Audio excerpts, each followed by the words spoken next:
Well, welcome back. Today, my daughter and I, we are going out to the deer lease to fill up one of the deer feeders. Straighten the camera up, honey. Looks crooked. There we go. My daughter, Kristen, she's 11 years old. She's my little cohort today. We're going to go out and fill two of the deer feeders up and check on them, see how they're doing. And one thing I wanted to talk about was driving. It's my viewpoint on driving. It's that a couple of things whenever you're driving, you should always wear some type of sunglasses. Not only does this protect your eyes from ultraviolet rays, it adds a type of psychological barrier between you and other people on the road. Some people feel threatened by eye-to-eye contact. If you look them straight in the eye, some people may feel that as a threat to them, a form of aggression. It makes some people feel uncomfortable. So whenever you're dealing with people on the highway, and it's pretty clear we're not on the highway right now, whenever you're dealing with people on the highway, don't look them straight in the eye. You're driving along, you turn to the side, you look at them, don't make eye-to-eye contact. And the easiest way to do that is by wearing some type of sunglasses. I like polarized, where it's a mirror. So if I look at somebody and they look at me, and we're close enough, say side by side, driving down the highway, and they look at me, they don't see me, they don't see my eyes, they see themselves. So it's playing on their psyche a little bit. Second thing is no sudden movements whenever you're looking over at somebody. Don't just, that sure is pretty, ain't it? So, anyway, don't jerk over to the side, look at them. Just don't do that. It's like dealing with a rabid animal. You don't jerk your hand towards a dog whenever you first meet it to pet it.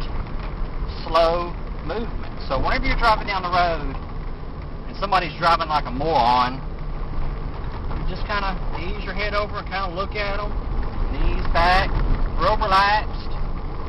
No fist. I'm not driving like this, like I'm all mad. And real relaxed. Just kind of lay your hand over the steering wheel and drive along. Look at this, Kristen. Turn the camera towards the front. This is one of the higher hills, and we get to look over the hilltops for miles and miles. Yeah, it sure is pretty. You should go hiking.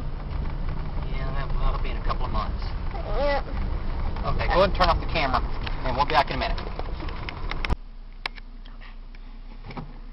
I drive a mid-size four-wheel drive truck. And a lot of people have four-wheel drives and never use them. It's more like a fashion statement. Look at me. I've got me a big Ford F-250 four-wheel drive, jacked up, mud grips on it, and that truck will never go off-road in its entire lifetime. Well, unless somebody steals it and takes it off-road. The reason why I drive this type of truck, even then it's a mid-size, it's not a gas hog, it's got a V6 in it, just because I go stuff like this. Alright, move your camera over there. Is that we are now, this is a old logging road. The timber company made this road years ago. It's not even a permanent road, it's not maintained by the county.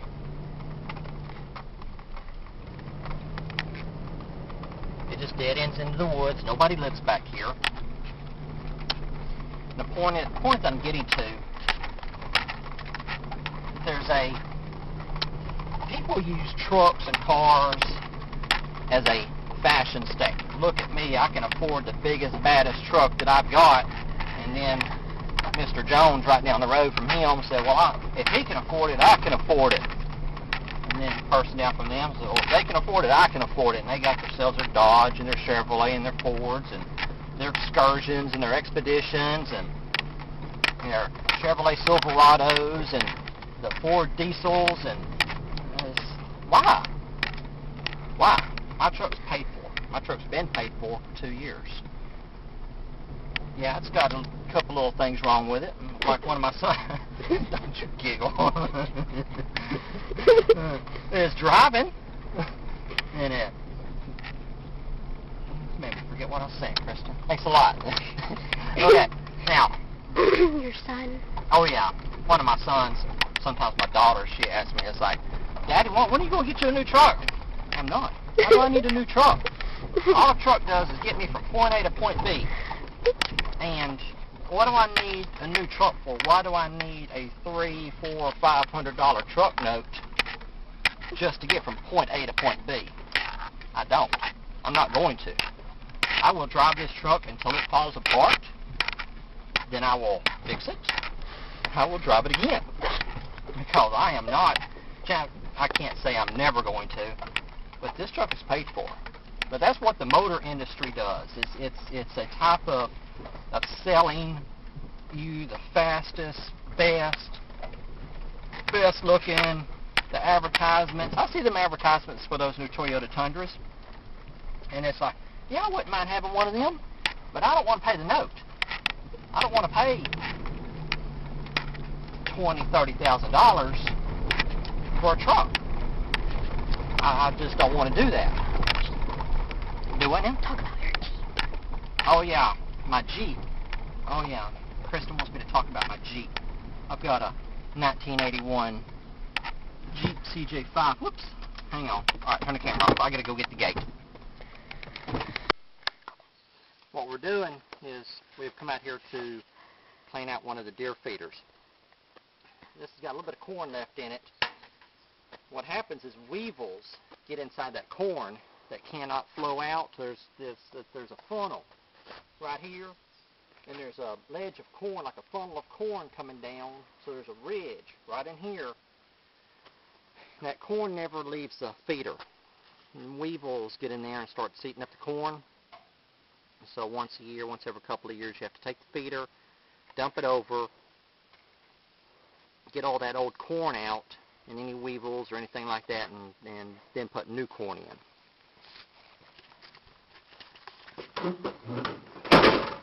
Alrighty, now let's see if we can tump this thing over. I want to see this. That baby want to come out. Okay, go ahead and turn off the camera. Go ahead.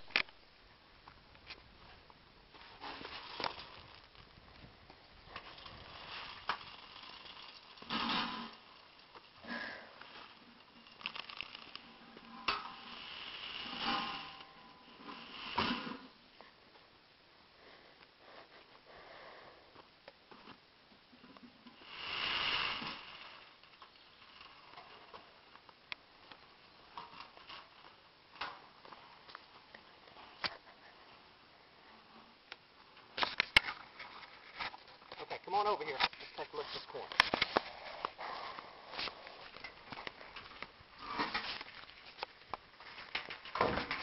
This is what corn looks like after it's been in there for a while. It's got holes all in it. Some of it may have gotten a little wet. But these feeders, they don't have to get rain in them to get wet. It can be condensation. Just humidity in the air. Okay, I've still got some stuff up inside of there I need to get out. Alright, pause the camera. What we're doing now is we're going to put 2 40-pound bags of corn into the feeder.